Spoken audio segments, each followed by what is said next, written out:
కేంద్ర ప్రభుత్వంలో తెలుగుదేశం పార్టీ భాగస్వామిగా ఉంది. ఇక్కడ ఏపీ కేబినెట్ లో కూడా బీజేపీ మంత్రులు ఉన్నారు. మరి అలాంటప్పుడు చంద్రబాబు నాయుడు గారు సిబిఐ విచారణ అనగానే ఎందుకు వెనుకాడుతూ ఉన్నారు? పైగా నకిలీ మద్యం పైన సిబిఐ విచారణ జరిపించాలని వైఎస్ఆర్ కాంగ్రెస్ పార్టీ డిమాండ్ చేస్తే చంద్రబాబు నాయుడు గారు ఇచ్చిన కౌంటర్ చూస్తే చాలా ఆసక్తికరంగా ఉంది. అంటే సిబిఐకి అప్పగిస్తే ఓ 10-11 ఏళ్ల పాటు కాలక్షేపం చేయాలనుకుంటున్నారా అని ప్రశ్నించారు.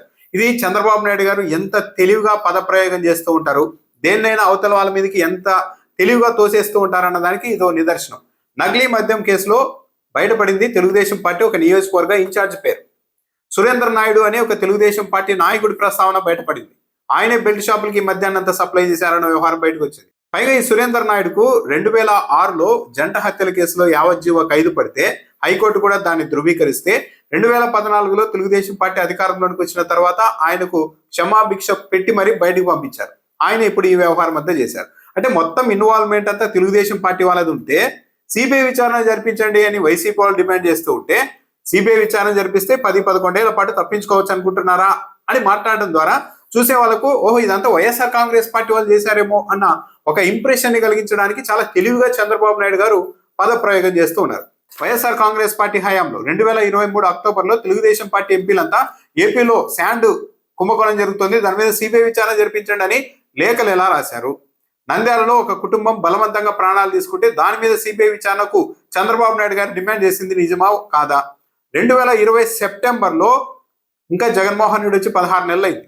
ఈ 16 నెలల జగన్మోహన్ రెడ్డి పరిపాలన పైన సిబిఐ విచారణ జరిపించాలని చంద్రబాబు నాయుడు గారు డిమాండ్ చేసింది నిజమా కాదా?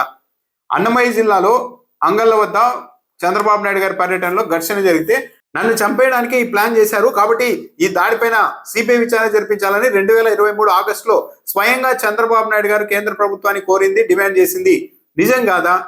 మరి అవన్నీ కూడా వైఎస్ఆర్సీపీ ప్రభుత్వ ప్రమేయం లేవు. అదే సిబిఐకి అప్పగిస్తే ఓ 11 ఏళ్ల పాటు కాలక్షేపం చేస్తూ ఉండవచ్చు, జగన్మోహన్ రెడ్డి మీద విపరీతంగా బురద చల్లుతూ ఉండొచ్చు ఈ అంశాల ఆధారంగా అని చెప్పి ఆ రోజు ఏమైనా సిబిఐ విచారణకు డిమాండ్ చేశారా?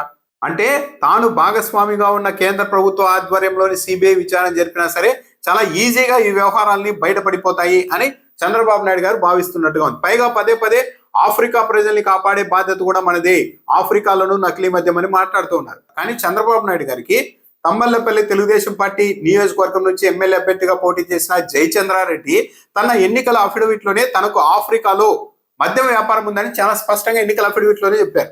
అంటే ఒక వ్యక్తికి టికెట్ ఇచ్చేటప్పుడు అతని వ్యాపారాలు ఏంటి, ఆయన ఆఫ్రికాలో ఏం వ్యాపారం చేస్తారనేది తెలియకుండానే చంద్రబాబు నాయుడు గారు టికెట్ ఇచ్చేశారా? ఎన్నికల అఫిడవిట్ పరిశీలించే పరిస్థితిలో కూడా తెలుగుదేశం పార్టీ నాయకత్వం లేకుండానే నిర్ణయాలు తీసుకుందా? అంటే జయచంద్రారెడ్డి అనే వ్యక్తి ఏమేం వ్యాపారాలు చేస్తారు, ఎక్కడ ఏంటి అనేది అంతా తెలిసే హఠాత్తుగా వచ్చిన ఆయనకు టికెట్ ఇచ్చారు. మరీ కూడా అంటే ఏంటి ఉద్దేశము? అంటే డబ్బులు ఉన్నాయి, ఎన్నికల్లో డబ్బులు ఖర్చు పెడతారు అనే కదా. పైగా సురక్ష యాప్ అని ఒకటి తెస్తూ ఉన్నాం. ప్రతి మద్యం బాటిల్ మీద ఒక క్యూఆర్ కోడ్ ఉంటుంది. ఈ యాప్ తో ఆ క్యూఆర్ కోడ్ ను స్కాన్ చేస్తే ఆ మద్యం ఏ ఫ్యాక్టరీలో తయారైంది, ఎప్పుడు తయారైంది అన్న మొత్తం వివరాలు వస్తాయి. దాన్ని బట్టి అది నకిలీదా కాదా అన్నది తెలుసుకోవచ్చు అని చంద్రబాబు నాయుడు గారు చెప్తున్నారు. కానీ ఇది కొత్తగా కనిపెట్టింది కాదు, వైఎస్ఆర్సీపీ హయాంలో ఉంది. వైసీపీ హయాంలో వైసీపీ వాళ్ళు పదే చెప్పారు ఈ విషయాన్ని. మేము అంతా పారదర్శకంగా చేస్తున్నాము, క్యూఆర్ కోడ్ ను స్కాన్ చేసుకోవచ్చు, స్కాన్ చేస్తే ఏ ఫ్యాక్టరీలో ఆ మద్యం తయారైందో కూడా మీకు తెలుస్తుంది అని వైసీపీ వాళ్ళు ప్రచారం చేసినా సరే తెలుగుదేశం పార్టీ వాళ్ళు లేదు అదంతా సరైన మద్యం కాదంటూ ప్రచారం చేశారు. ఒకవేళ వైసీపీ యాప్లో క్యూఆర్ కోడ్ తో మద్యం బాటిల్ విక్రయించినా అదంతా సరైనది కాదు అని చంద్రబాబు నాయుడు గారు ప్రచారం చేశారు. మరి ఇప్పుడు ఈ క్యూఆర్ కోడ్ ఆధారంగా అదంతా కరెక్ట్ మద్యమే అని ప్రజలు ఎలా తెలుసుకోవాలి? క్యూఆర్ కోడ్ ఉన్నా సరే వైసీపీ యాప్ లో ఏదో జరిగిపోయి ఉంటే మరి ఇప్పుడు కూడా క్యూఆర్ కోడ్ స్కాన్ చేసినా సరే ఆ వివరాలు వచ్చినా సరే ఆ బాటిల్లో లోపల ఏ మద్యం ఉందో ఎవరు కనిపెట్టగలుగుతారు? ఈ రాష్ట్రంలో వేల కొద్ది బెల్ట్ షాపులు ఉన్నాయనేది నిజం. తెలుగుదేశం పార్టీ మీడియా కూడా అంగీకరిస్తోంది. ఈ మొలకల చెరువులో మద్యం బయటపడిన తర్వాత ఒక తమ్మల్లపల్లి నియోజకవర్గంలోనే 1000 బెల్ట్ షాపులు ఉన్నాయని ఈనాడు పత్రికలో జిల్లా ఎడిషన్ లోనే రాశారు. అంటే ప్రతి గ్రామంలో ప్రతి వీధిలో మన వాళ్ళు బెల్ట్ షాపులు పెట్టేసుకున్నారు. అక్కడ ఉన్న ప్రజలందరికీ అర్థమైపోతుంది ఇంత జరుగుతున్నా లేవు, బెల్ట్ షాపులు లేవని మనం బుకాయిస్తే ప్రజల్లో మరింత పలుచన అయిపోతాం, రాజకీయంగా ఇబ్బంది వస్తాయని చెప్పి మౌనంగా ఉంటూ వచ్చారా? ఇప్పుడు నేను చెప్తూ ఉన్నారు ఇకపైన బెల్ట్ షాపుల మీద బెల్ట్ తీస్తామని.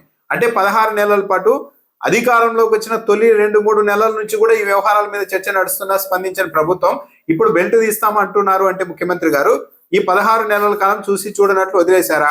అసలు ఇకపైన అయినా సరే బెల్ట్ షాపుల్ని లేకుండా చేస్తారన్న గ్యారెంటీ ఏంటి?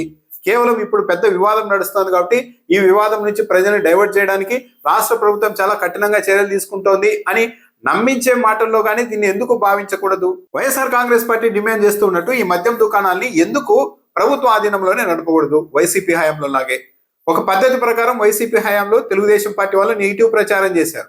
ప్రభుత్వ మద్యం దుకాణాల ద్వారానే జగన్మోహన్ రెడ్డి పెద్ద కుంభకోణాన్ని పాల్పడుతున్నారు అని చెప్పారు.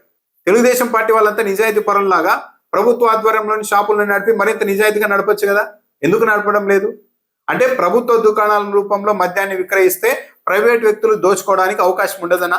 ప్రభుత్వము ఆధ్వర్యంలో నడిస్తే ఎక్కడైనా లోపాలంటే సరి చేసుకోవచ్చు, పాలకులు నిజాయితీగా చేయొచ్చు.